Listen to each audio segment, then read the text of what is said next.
well, this is turning out to be a wonderful evening. And speaking of wonderful, old friend of mine, author JJ McMoon. JJ, how are you doing? Oh, doing great, man. Thanks for having me. We gotta get that closer to you. Do we? Yeah, we do. Yeah. So, how are things going? Great stuff, man. Good stuff.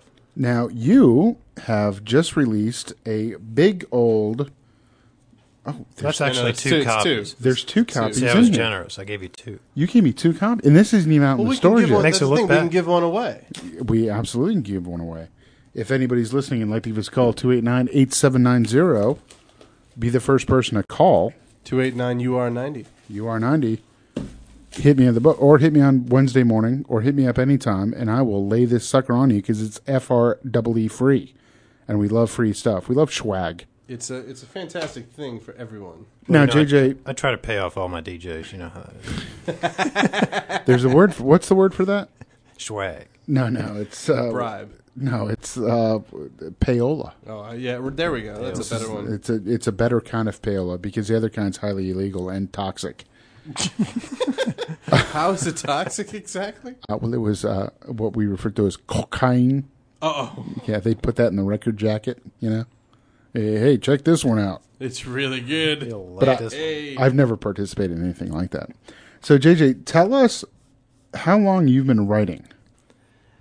Since I was a kid, I started publishing short stories and copying them all by hand and selling them to whoever would feel sorry for me and buy them when I was like 7 or 8. Wait, let me back up for a second. Sure. I mean, you were selling stuff at 7 and 8? Yeah. Awesome. Yeah, I'd write a story and then I would copy it over and over and over, making sure that each line was just like all the other copies, so that I was really into typesetting. Cool. And I didn't know that's what it was called, but well, yeah, that's great. But yeah, thanks. But yeah, I did a lot of that in the professional field. I did a lot of technical writing, brochure and software stuff like that, real boring stuff. But when my son was born, we decided that I shouldn't be on the road 250 days a year and stay home and write a novel. And in the next 5-6 months, Lives. That's what came out. Awesome. Now, what is the premise behind Lives? Lives is about 8 characters, 8 people from high school that were really close, and they were the cool clique. You had the jock, you had the valedictorian, you had the nerd. You have several of the like so-called cool people in high school, and they wound up splitting up at prom night. And 10 years later, they're all brought back by some weird coincidences. And some of them think it's God, some of them think it's fate, some of them just think it's nothing at all. And it turns out to be something beyond anything they ever thought. But it wasn't a reunion. You could call it somewhat of a reunion. But it wasn't a high school reunion. No. Okay, no, that's right. Definitely was not a high school reunion. They're all getting together. It's a reunion of some sort. That's what I was getting at. Now you've had you've had a book signing, right? Yeah, we had an event in Ashland at Ashland Coffee and Tea a couple weeks ago. It went over splendid. It was just excellent. I've heard of this place. I've been there. Yeah. It's a great place for music. Yeah, exactly. Yeah.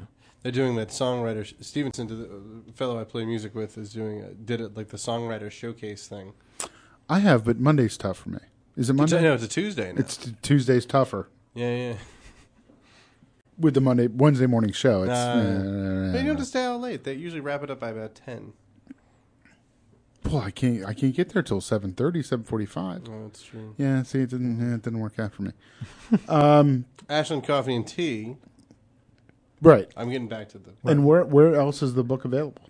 It's available at jjmcmoon.com, which is my site. It'll be on barnesandnoble.com and Amazon in about a month or two. We're letting the opening be just on our site. But it's locally published by Virtual Everything, a new publisher in the West End, and we're really happy about it. Safe to say you're the flagship for this? I am the flagship. Nice. All authors need to be the flagship of their work, though. I mean, the whole idea of the publisher taking over all of that and you get to just sit in a corner and write is just gone. That hasn't been the case for quite some time. Yeah. So I figure if I'm going to do it myself, I might as well do it all myself. It's that way with the music biz. Dude, is it going to be like a Kindle thing? Will you get it Amazon? Will you download it? I'm considering that. I'm considering it. My heart's just not in electronic books right yet. But if I get a lot of requests for for electronic Well, books. right, People yeah. started emailing saying, "Hey, I wish I'd buy it, but I wish it was on Kindle." Well, I'd put it on Kindle. I don't know how widespread that is. I know the iPad has got those kinds of applications that I haven't seen yet, so I'm just curious as to how readily available or interested that would be. I just don't know. That's why I ask. Yeah, Just how do you sign a Kindle? Yeah, how do you sign a Kindle book? that's a good question. That's And there's something about Holding it. and finishing it and having creased pages and then giving it to your friend and they pick it up and they read it. There's also something to be said for the And people CDs. who like to skip ahead and go, I need to know what's going on. No, see, I can't do that. I can't read a book like that. But the same way with CDs. As much as I have digital everything CDs, I do miss the physical, like holding it and like reading the liner notes and the same deal. Exactly. I don't think I've ever paid for an MP3. I've listened to MP3s, and if I like them, I'll buy the CD for them. Oh, I've not paid for several. So JJ, back to author JJ McMoon, author of 9 Lives, which you can pick up. Just Lives. I'm sorry. I keep calling it 9 Lives. I want to call it 9 Lives. It's clearly not. It was originally called 9 Lives. See, that's And then I why. realized there were so many other things out there, I figured I better. So drop there's the a lot of 9. number like 9. that Aerosmith record. Besides, there are only 8 chapters. Really? It wouldn't have worked. No, that wouldn't have worked. 8 Lives, 8 Lives. maybe. Number 9. Lives. Number 9. Just screams Beatles, number 1, and Ted Williams, number 2. Number 9. There you go. Yeah. I hear it's inspired a lot by, well, I don't hear, I know for a fact, inspired a lot by music. Please share with us. Well, yeah. When I sat down to write Lives, I was terrified because I had never written a novel, and I'd failed several times at trying to start one. So to get the momentum going, I would turn music on, and each of the chapters is told in a different voice.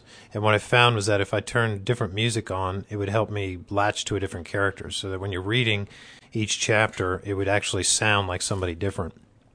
And the first band that I really listened a lot to was Soundgarden. And I listened to Down on the Upside like over and over and over again for chapter 1. That's a terrific record. And That's a nice way to start out a book. Yeah, I'd written a version of it and then realized that I'd incorporated a lot of Soundgarden's lyrics, in the story, and said I'll never get rights for that, so I had to rewrite it. So from then on, I tried not to do that. But right about the time I finished the second chapter in the book, a good friend of ours, him, Brian Ficino, had sent me his Painting a Dream CD, and I wrote a review on that. And to write the review, I had to listen to it over and over and over again. And one of the songs that I think we're going to listen to, Window Seat, really hit home with the high school flashbacks that these characters have, because that sense of just hopelessness and longing and pain and yet somehow optimistic really came through in that song, I felt. So yeah, I was really happy that I got that CD right about that point, because that's when it really started to color the overall work. These people were really, really good friends, and it's sad whenever a friendship breaks up, and I thought this song really captivated that. I agree with you. And, I found through electronic media and social sites, it's great to connect with old friends that you are up, like you and I hadn't talked for years. Right. And then Facebook. Then went out and had a beer or two. And I believe watched the Red Sox, if I'm not mistaken. But, yeah, it upset me that I let so many good people out of my life, and I'm rejoiced that I get them back in. Well, I always feel that good people never really leave your life. No. And I've had a discussion with a friend of mine who I see once every decade or so, and it's you don't, with people who you really were connected to in the first place. I don't think you see them and it's like, well, didn't I see you yesterday? Isn't it, everything is fine? Sure. Yeah, everything's cool. Yeah, Absolutely.